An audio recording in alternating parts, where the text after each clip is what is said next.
Another narrative-driven LeBron 23 hue is part of Nike Basketball's ongoing Forever King launch.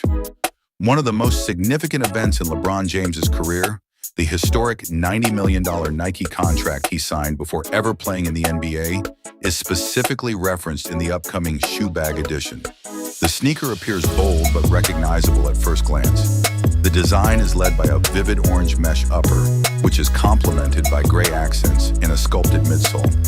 While some may find the style reminiscent of previous All-Star period releases, this pair maintains a cleaner, more narrative-focused approach. The heel is where the true detail is located. Nike incorporates a unique mega deal emblem as a direct reference to the historic agreement that permanently altered athlete endorsements. The logo's design seems to have been influenced by lottery-style graphics, supporting the notion that LeBron won big before being picked. The release also features clothing that subtly alludes to the fierce brand competition at the time, which contributes to the story. Shows how Nike eventually surpassed competitors to acquire one of basketball's greatest legends. On April 3, 2026, the Nike LeBron 23 shoe bag will go on sale at a few Nike basketball stores and Nike.com.